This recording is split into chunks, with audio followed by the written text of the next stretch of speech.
Isa sa mga pagpapala na maaalala namin ay iminulat mo ang aming mata at binigyan niyo po kami ng hamon upang mabuhay ng punong-puno, masigla at may kahulugan. Kayo po ang siyang maging tagapagsalita ngayon, Panginoon.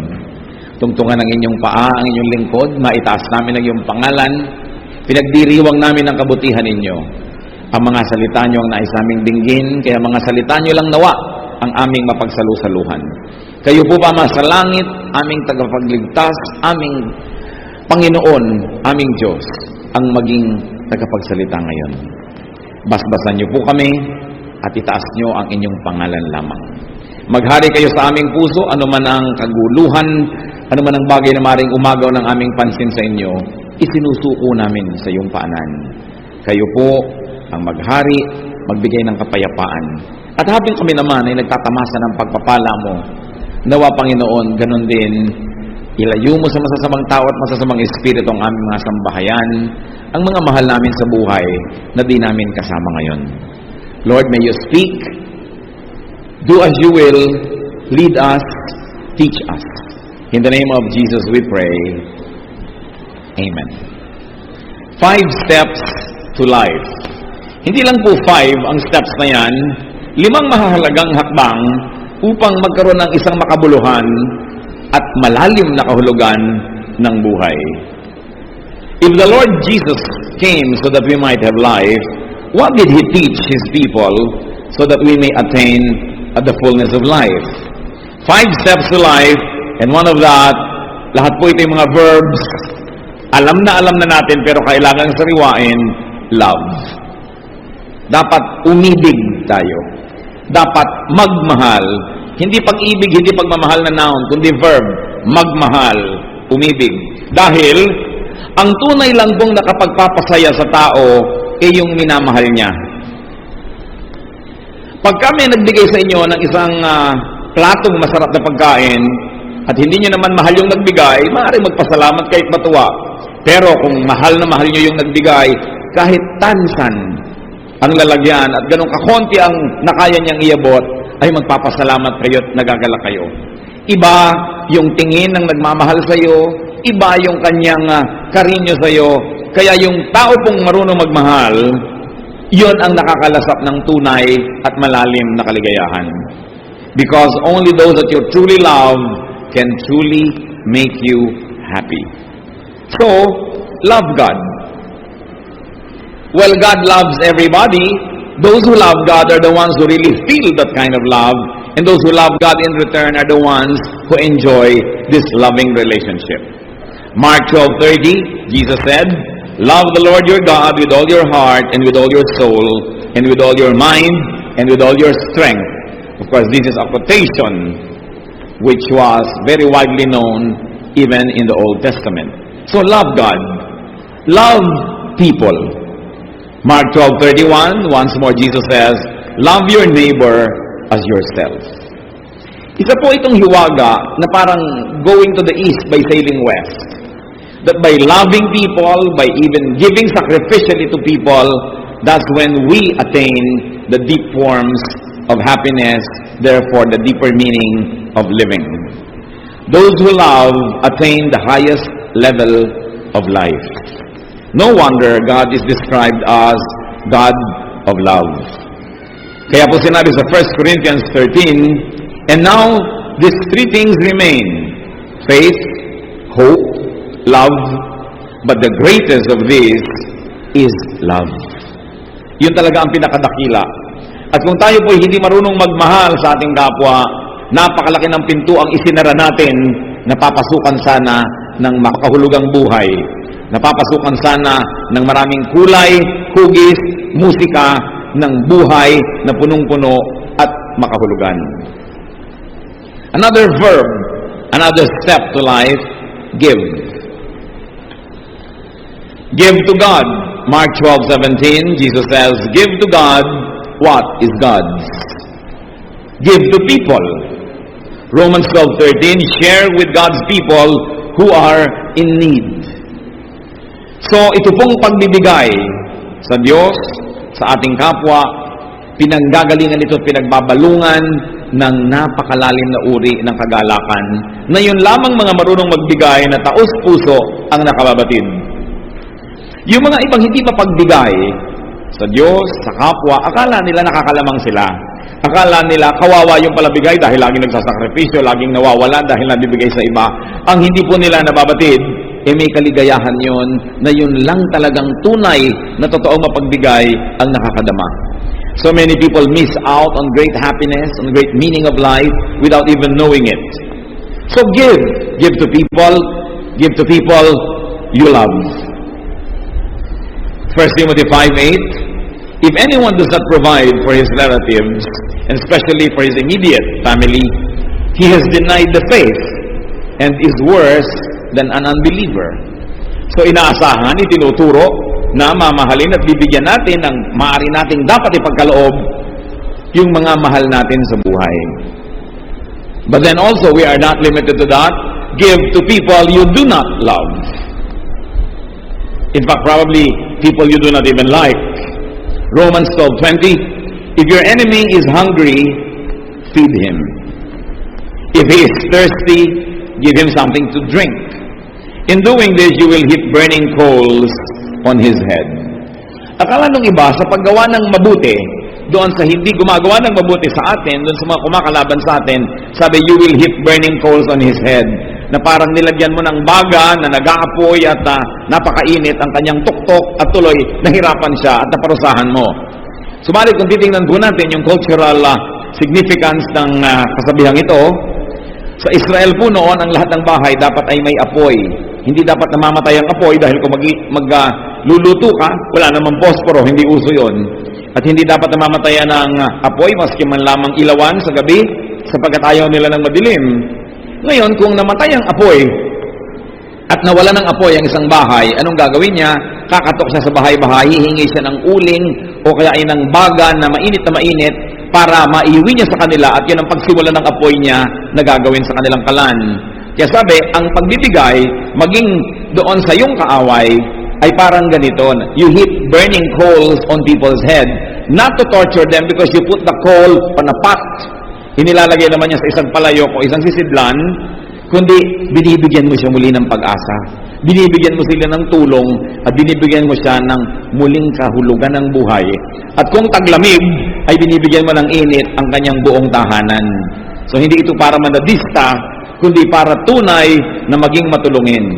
So we give to people that we love and we give to people that we do not love. Yun pong pagkakamal, pag-iingat at pag-iimpok para lang sa sarili at akala niya pag hindi siya nagbibigay at sinasarili niya ang kanyang pera, ang kanyang pagkain, ang kanyang kotse, ang kanyang bahay, akala niya lamang siya noon. Ang hindi niya alam, siya ang nawawalan. Because hoarding and keeping can be uncomfortable. Hoarding can be painful and even unhealthy. Ang katawan nga po natin, kailangan mag-discharge ng mga bodily waste. Because when you do not discharge and you do not pass it on and let it pass out, what happens? You get poisoned. Kaya sabi sa Luke 12:15, watch out, be on your guard against all kinds of greed. A man's life does not consist in the abundance of his possessions. Hindi nasusukat ang buhay sa dami ng iyong itinago, sa dami ng iyong inimpok, at sa dami ng iyong sinasarili, bagamat may nangangailangan, lalo pa nga't mahal mo sa buhay, at kahit pa nga matatawag na kaaway mo, ay sinasabing huwag pa rin pagdamutan. Hebrews 13:16, do not forget to do good and to share with others, for with such sacrifices, God is pleased. At kung natuwa po ang Panginoon sa ating mga sakripisyo, sa pagbibigay sa ating kapwa, mahal man natin o hindi, mabuti man sa atin o hindi, mayroong magandang nangyayari. Natutuwa ang Diyos. At kung siya'y natutuwa, siya'y nagbo-blow out. Kung siya'y natutuwa, siya'y nagpapagaling. Siya ay nagbibigay ng mas marami pang pagpapala. Kaya yung mga nagiging makasarili, akala nila, sa pagsosolo nila sa kanilang mga tinatangkilik at blessing, ay sila'y nakakalamang na hindi nila alam na nawawalan sila ng buhay dahil nawawala ang kagalakan ng Panginoon para sa kanila. At pagka hindi nagagalak sa iyo ang Panginoon, napakalaking kalugihan ang ganyang kalagayan. Bodily waste must be taken out. That's why biologically and our biological processes, even moving one's bowels, urinating, perspiring, sometimes even the scandalous burping and the releasing of gases can be such a pleasure. Alam natin na isa sa mga pinakamalalakit, malalalim na kaligayahan ng buhay ay palamasin ang mga dapat lumabas na yan sa ating katawan at napakahirap pagka hindi makalabas ang mga yan na o-hospital ka pa at kung ano ginagawa sa'yo. So letting go, giving up, giving, make life wonderful. Because when you take, you must give. And we take blessings from the Lord every day, so we must give blessings to others every day. In much greater way, giving rewards the giver. Yun pa lang pong pagbibigay, gantimpala na sa nagbigay, sapagkat kung taos-puso yun, may kagalakan siya. Mayroong isang uri ng kagalakan na ilang mapagbigay ang nakakadama. So we must discover or rediscover life in giving. Hindi tayo padadala sa turo ng sanlibutan na be wise, think of yourself, be selfish, dahil mawawala yung napakalaking pagpapala na tanging sa pagbibigay lamang natin nalalasap. Kaya ang conclusion sa Acts 20:35, it is more blessed to give than to receive. And this is not only to condition people so that they will continuously sacrificially give, but it is written because it is true. It is more blessed to give than to receive. Pangatlong hakbang po, to have a full life, forgive. Magpatawad. Forgiving is letting go of toxins, of unhelpful and destructive energies. Dahil po, mga kapatid, tao tayo, magkakamali tayo, magkukulang. Ganon din ang lahat ng mga mahal natin sa buhay. Ganon din ang mga pinapahalagahan natin, maging ating kabiyak, anak, magulang, kapatid, pinsan, kaibigan, kapitbahay, kapwa manggagawa. Darating at darating ang panahon, kung hindi pa dumarating, magkukulang yan sa atin. Magkakasala, magkakamali. Sapagkat lahat ng tao ay magkakamali at magkukulang, magiging miserable ang buhay ng lahat, liban na lang matuto tayong magpatawad. You can never ask perfection from people around you. They will be short of your expectation. They will probably commit errors intentionally or unintentionally. So who is a happy person? A happy person is not the one who is never offended by anybody, because there will always be people who will offend us. A happy person is a person who knows how to forgive. Kung gagawin po nating pamantayan para maging masaya, yung walang nakakamali laban sa atin, magiging miserable tayo dahil laging may magkakamali. So sino ang masaya? Yun lang marunong magpatawad. Yung tinatanggap niya na magkakamali at magkakamali, magkukulang at magkukulang ang kapwa. At lalo't nangyari na at tapos na, ano pang gagawin natin? Alam naman, magmukmuk na lang tayo buong buhay, magtanim ka ng sama ng loob habang buhay, at huwag mong kausapin ang dating mahal mo buong buhay. The way to have life is to forgive. The only way to keep on living is to forgive. Because if you're going to be a prisoner of other people's errors against you, you will never be happy. The only way to transcend and to deal with the shortcomings of people around us is by forgiving them. Kung sa pagpapatawad po kayo aasa, hawak nyo sa kamay nyo ang inyong kaligayahan kasi kayo ang magpapatawad. Pero kung iaasa nyo na perfect sila at pag nagkakamali sila, magagalit kayo, magiging malungkot kayo dahil walang perfect. So magpatawad. Colossians 3:13-14, bear with each other and forgive whatever grievance you may have against one another. Forgive as the Lord forgave you. And over all these virtues, put on love, which binds them all together in perfect unity. Kaya talagang tama yung sabi ng isang awit, pag-ibig lang ang susi ng lahat. Kung tayo iibig, magmamahal, kakambal ang pagpapatawad. Kaya pag naikinakasal po ako, madalas sinasabi ko, huwag lang kayong magsumpaan na magmamahalan. Magsumpaan din kayong magpapatawaran. Dahil baka nga hindi pa natatapos yung wedding ceremony, nagkakainisan na kayo. Pero habang kayo'y nagpapatawad, tuloy ang inyong pagiging mag-asawa. Kahit may nagkakamali, parehong nagkamali. Pag nagpapatawad, tuloy. Sino po ang hindi nakakatuloy na relasyon? Yung hindi nagpapatawad. Pero pare-pareho lang na-offend, pare-pareho lang nadidesmaya, pare-pareho lang kung minsan nabibigo. Very important. Pang-apat po na hakbang para magkaroon ng sigla ng ating buhay, verb pa rin, fight. Not with your spouse, not with your parents, not with your brothers and sisters. Fight. Dedicate yourself to a great warfare. Dedicate yourself to wholesome, good, and sacred warfare. In other words, brothers and sisters, be at war with something bad. Go to war for something good. Isa po na naobserbahan ko sa buhay, yung mga taong pag tinanong mo, kumusta po? Eto, tinatamad. Eto, walang sigla. Eto, walang magawa. Itong mga taong to, walang giyera sa buhay. Kaya mahalaga may giyera kayo sa buhay.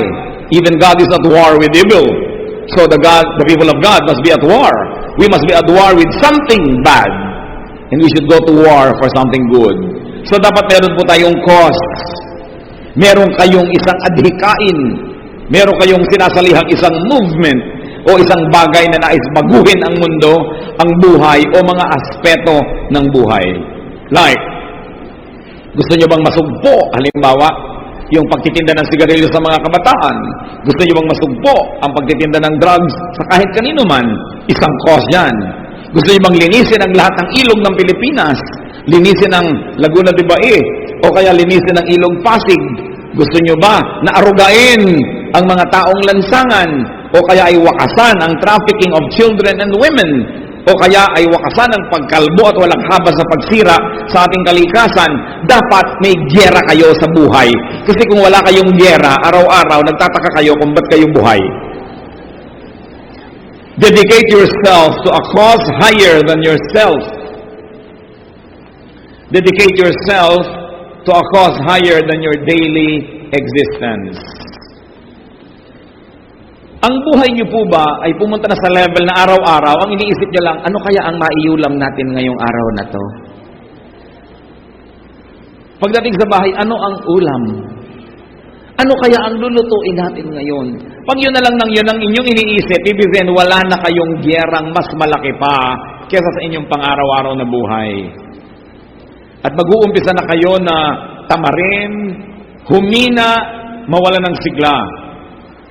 Kita niyo po ang mga gyera ni Paul, Philippians 3:8. What is more, I consider everything a loss compared to the surpassing greatness of knowing Christ Jesus my Lord, for whose sake I have lost all things. I consider them rubbish, that I may gain Christ. So pumili siya ng gyera niya. Anong gyera niya? To know the glory of Jesus. Ano po ang gyera niyo sa buhay, mga kapatid? To share the gospel, magandang gyera yan.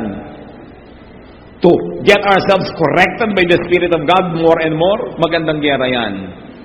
Sapagkat, kung wala kayong malaking adhikain, higit na mas malaki sa ating pang-araw-araw na pamumuhay, higit na mas malaki kaysa ating mga pansariling mga kagustuhan, lahat ng maliliit na bagay, papalakihin ninyo.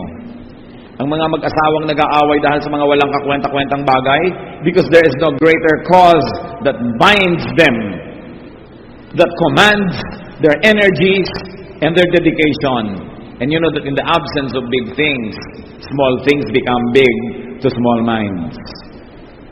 Pag wala na tayong malaking adhikain, pati maliliit na bagay, pinalalaki na tuloy natin at pinag-aawayan pa kuminsan ang mga walang kakwenta-kwenta. Life is not in being a slave of the insignificant. Hindi tayo dapat maging alipin ng mga walang kwenta, ng mga maliliit na bagay. Life is in keeping small things small. Kaya kailangan natin ng perspective. Kailangan merong malaking cause. Katulad na lang ng mga Kristiyano, ang cause natin, to win the world for Christ.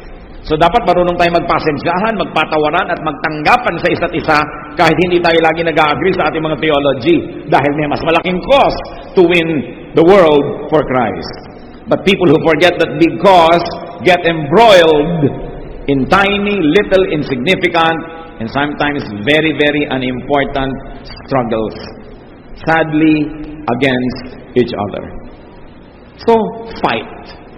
Meron ba kayong giyera sa buhay? Kahit ano yon.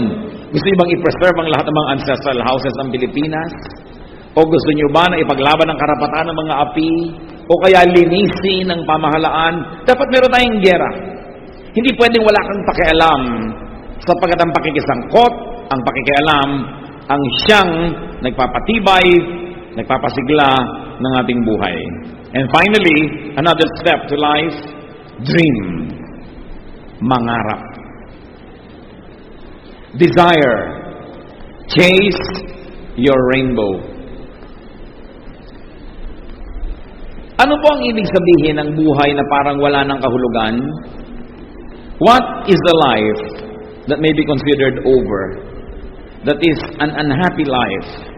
That is not worth living anymore.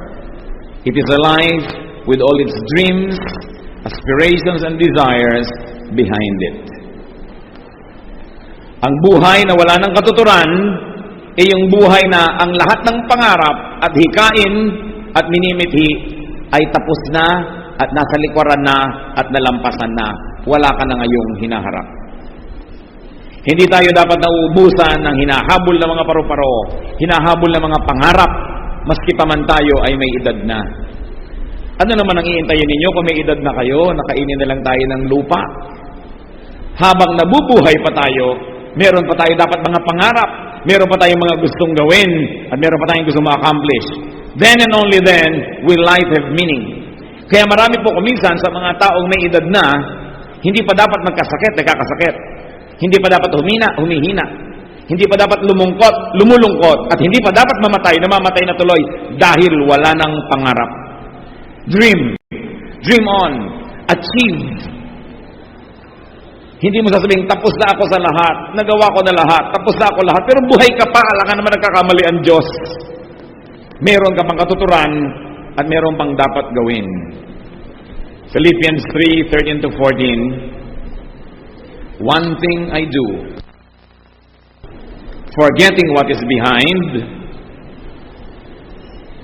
and straining toward what is ahead, I press on toward the goal. At ang sinabi naman nito ni Paul ay hindi na siya bata. Napakarami nang nagawa sa buhay at pwede na magpahinga. Pero sabi niya, one thing I do, nililimot ko na yan, tapos na. Hindi na ako nagdadramang bukid sa nangyari. Hindi ko na itinatanim pa yung mga sama ng loob na yan. Hindi ko na inuungkat-ungkat pa sa mahal ko sa buhay yung pagkakasala niya sa akin noong 1972. Hindi ko na pinaghihinayangan pa na hindi ako naging ganito, hindi ako naging ganon, hindi ako pinanganak na mayaman. Tapos na ang tapos. Pati ang mga kasalanan ko na natapos na, tapos na. Ang mahalaga sa akin, patuloy pa to run the race. Because at the end of the race is the Lord Jesus waiting for His people. So, run your race. Habang humihinga pa tayo, may katuturan pa at may misyon. At kung wala na kayong maisip noon, mag-isip kayo sapagkat meron. Otherwise, it's probably a mistake of heaven that you are still alive. The Lord Jesus taught and modeled the ways to happiness. And among them, we mentioned 5. Love, give, forgive, fight, dream on, and be happy. Ecclesiastes 3:12. Solomon, the wise man, said, I know that there is nothing better for men than to be happy and to do good while they live. So let's continue to do good, but let's also continue to be happy. Do not let even religion deprive you of happiness. Do not be deceived into thinking that religiosity is only a matter of sacrifice, that is only a matter of not having a life. Because Jesus said, I came that they might have life and have it to the full. Panginoon, salamat sa inyo pong mga paalala sa amin. Salamat po sapagkat kayo yung mapagmahal, maalalahanin, at nais ko kami magkaroon ng buhay na matatag, masaya, at kung hindi man laging maginhawa, buhay na may katuturan, buhay na may misyon. Sa pagyuko namin sa iyong presensya, O Diyos, Suriin mo po ang aming puso. Nais din naming makisuri.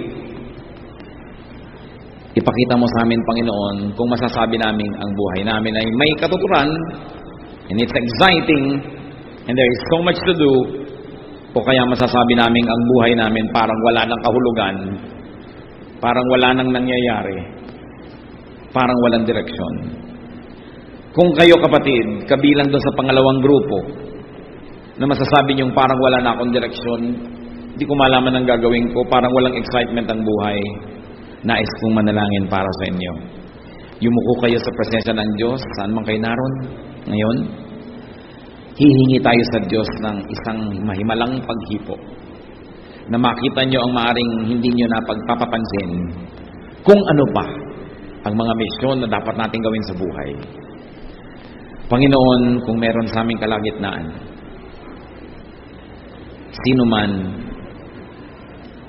na maaaring i-consider niya ang kanyang buhay na parang wala ng katuturan, wala ng kahulugan, wala ng meaning, o kaya walang kabuhay-buhay, walang kasigla-sigla, kausapin mo, Panginoon, ngayong Espiritu. Espiritu niyo ang kumausap, Panginoon. Ibulong niyo kung ano pa ang mga nais niyong gawin namin sa buhay. Sa marami nang nagawa, ano pa? Sa wala namang nagawa, ano ang dapat gawin? At sa nalilito, kaliwanagan ang ipagkaloob niyo, Panginoon. Nais niyong makita ang isang buhay na masigla, isang buhay na naghihintay, anticipating, and excited for tomorrow. Hindi yung isang buhay na parang hinihila ang paa at mabigat ang paglakad ng panahon. Pakita mo sa amin, Panginoon. At sa bawat kapatid naman, nakitang-kita ang kanilang misyon sa buhay, humihingi kami ng kalakasan para sa kanila. Salamat, Ama. Kahit wala kaming patago, malakas po ang loob naming humingi dahil Ama namin kayo. Dahil mahal nyo kami at dahil sa inyong mga pangako. Mga kapatid, tanggapin ninyo ang hinihiling nyo sa Panginoon ayon sa iyong pananalig at ayon sa kanyang kapangyarihan. Sumagana nawa ang pagpapala ng Diyos sa inyong buhay. Amang Diyos, aming tagalikha, salamat po sa ngalan ng aming Panginoong Hesus.